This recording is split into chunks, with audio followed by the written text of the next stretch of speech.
Assalamualaikum dan salam serakku sayang. Buletin UKAS edisi malam 9 Disember 2020 bersama saya Fidai Hanan Sahni. Berita utama, Kerajaan Sarawak akan mengambil alih Ma'had Tahfiz Tun Abdul Rahman Yaakob Matahari dalam usaha mewujudkan sebuah institusi tahfiz peringkat menengah berteraskan silibus antarabangsa. Ketua Menteri Datuk Partinggi Dr. Abang Abdul Rahman Zohari Tun Datuk Abang Openg berkata, institusi ini nanti akan bekerjasama dengan Aljunied, iaitu sebuah institusi di Singapura yang berlatar belakangkan kolaborasi dengan Universiti Terbuka Antarabangsa. Ialah selepas sekolah rendah, kita telah buat keputusan untuk meneruskan pembelajaran yang berteras kepada Al-Quran dan juga ilmu dunia, dan kita mewujudkan sekolah menengah untuk meneruskan para penuntut kita dari sekolah rendah Matahari. Dan sekolah menengah ini kita bekerjasama dengan Aljunied International School di Singapura, di mana silibusnya adalah berupa antarabangsa. Dan Aljunied Singapura mempunyai kolaborasi dengan beberapa universiti terkemuka, dan kita akan bekerjasama dengan mereka. Beliau berkata demikian kepada media selepas majlis sambutan 10 tahun Matahari di Kuching hari ini. Ketua Menteri juga berkata usaha itu akan bermula pada tahun hadapan dan turut mendapat khidmat pertukaran guru antara kedua-dua belah pihak. Sementara itu, dalam ucapannya, beliau berkata institusi itu akan ditanggung sepenuhnya kerajaan negeri dan juga mengenakan syarat tertentu untuk kemasukan selain turut dilengkapi dengan kemudahan yang relevan dengan pengajian terkini. Dan ini kita akan salurkan melalui Baitul Mal bersama-sama kerajaan negeri mewujudkan secondary school yang bertaraf antarabangsa, residential school.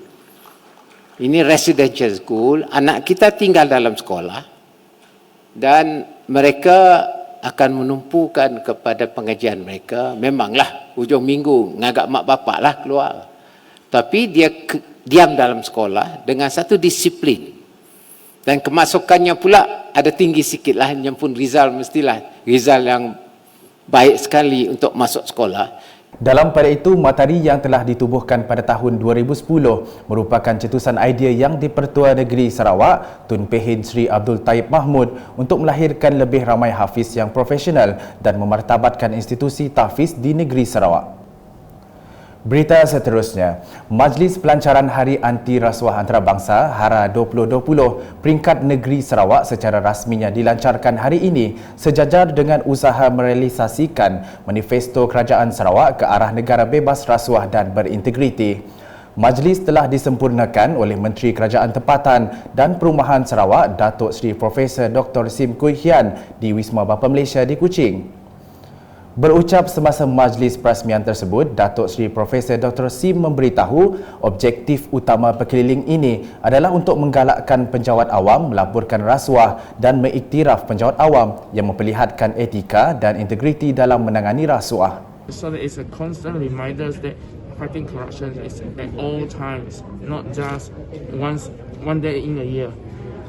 Tambah beliau lagi, pelan khusus itu dijayakan oleh rakan-rakan strategik Suruhanjaya Pencegahan Rasuah Malaysia SPRM seperti Kerajaan Sarawak, Kementerian Kerajaan Tempatan dan Perumahan Sarawak, Dewan Bandaraya Kuching Utara DBKU, Lembaga Kemajuan Bintulu BDA, Unit Integriti dan Ombudsman Negeri Union Sarawak dan Yayasan Anti Rasuah Malaysia Sarawak. Berikut pula perkembangan di Miri. Projek penurapan semula jalan di kawasan Permai Teknologi Park Miri yang membabitkan jalan sepanjang 320 meter dengan kos berjumlah RM150,000 dijangka siap pada 8 Januari 2021. Menteri Pengangkutan Sarawak Datuk Lee Kim Shin semasa ditemui selepas meninjau kerja-kerja projek tersebut pada Isnin berkata, projek tersebut yang sepatutnya dilaksanakan pertengahan tahun ini ditangguhkan akibat pandemik COVID-19. Projek itu yang merupakan salah satu projek di bawah projek program transformasi luar bandar RTP Dewan Undangan Negeri Dun Senadin mula dilaksanakan pada 9 November 2020 lepas dan dijangka siap sepenuhnya pada 8 Januari 2021. Berita berikutnya, ekopelancongan dan pelancongan domestik merupakan fokus Kerajaan Sarawak bagi tahun 2021 untuk memulihkan semula industri pelancongan di negeri ini. Menteri Muda Pelancongan, Kesenian dan Kebudayaan Sarawak, Datuk Sebastian Ting Chiu Yu berkata, kedatangan pelancong antarabangsa akan masih berada pada tahap minimal bagi separuh pertama pada tahun hadapan. Justru beliau berkata kementeriannya bersama dengan Lembaga Pelancongan Sarawak STB dan Kementerian Pelancongan Seni dan Budaya Motek Sarawak akan bekerjasama bagi membantu untuk mempromosikan pelancongan tempatan. This is in line of our ministry this year promoting domestic tourism. Because as we foresee, next year, beginning of next year, probably the first half of the year, international tourist arrival will still be very minimum. So because of that, Sarawak Tourism Board has been very active, and together with Motek and our ministry, of course, will continue to focus on domestic tourism. Beliau berkata demikian dalam sidang media selepas mesyuarat Jawatankuasa Penyelarasan Pelancongan Negeri Sarawak JPPNS bertempat di Borneo Convention Centre Kuching hari ini. Katanya lagi, banyak penemuan air terjun di Sarawak bagi tahun 2020 ini dan semasa pembentangan dalam mesyuarat JPPNS sebanyak 55 air terjun telah dibentangkan. Menurut Datuk Sebastian lagi, kempen Sia Sitok yang merupakan salah satu strategi pemulihan sektor pelancongan Sarawak yang telah dilancarkan pada Ogos lepas berjaya menghasilkan lebih dari RM900,000 jualan untuk 634 pakej pelancongan dan 3,677 orang. Berita selanjutnya, selain menjaga taman simpan dan taman negara seperti Taman Simpan Kekal, Taman Negara, Taman Semula Jadi dan Taman Bakau di seluruh Sarawak, termasuk flora dan faunanya, binatang dan tumbuhan, Sarawak Forestry juga bertanggungjawab menjaga haiwan yang dilindungi seperti buaya. Menteri Muda Pemodenan Pertanian, Tanah Adat dan Pembangunan Wilayah Sarawak, Datuk Dr. Abdul Rahman Ismail berkata, dalam konteks buaya haiwan reptilia itu merupakan spesies terlindung dan perlu dilindungi bagi mencapai keseimbangan seperti yang dilakukan di Sungai Limbang.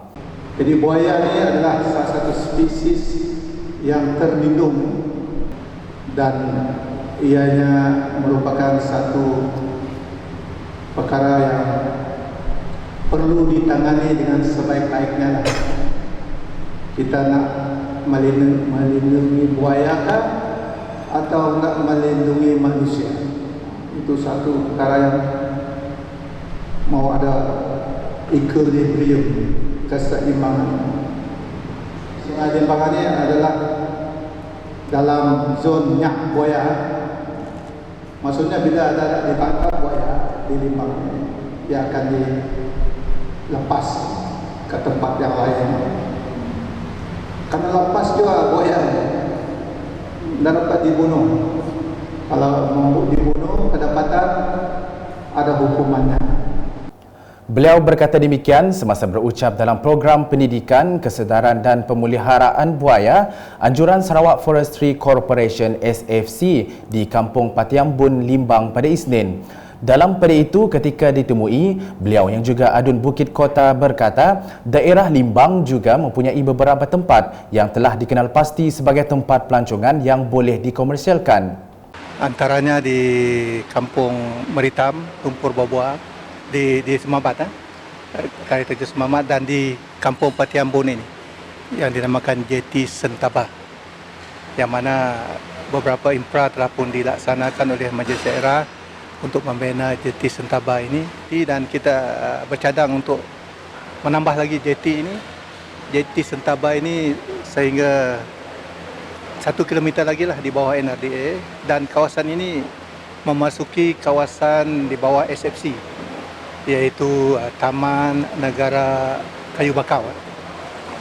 Dan di sini terdapat beberapa spesies yang boleh dijadikan tarikan pelancongan, antaranya monyet Belanda sebelah siang, dan pada sebelah malam adalah klip-klip. Dan mungkin kalau bernasib baik kita boleh juga melihat buaya mandi ataupun berehat di kawasan inilah.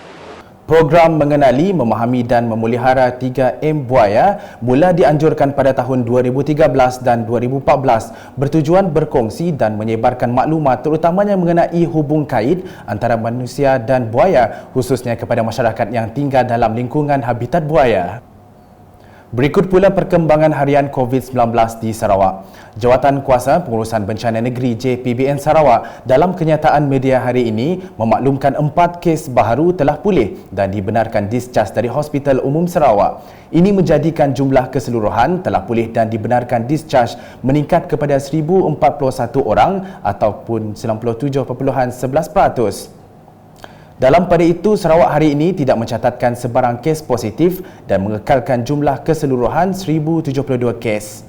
Sekian edisi malam bersama saya Fidai Hanan Sahni dan kru penerbitan. Berita lebih lanjut boleh didapati di semua platform media sosial UKAS termasuk portal ukas.sarawak.gov.my dan pastikan anda subscribe UKAS channel di YouTube. Salam UKAS.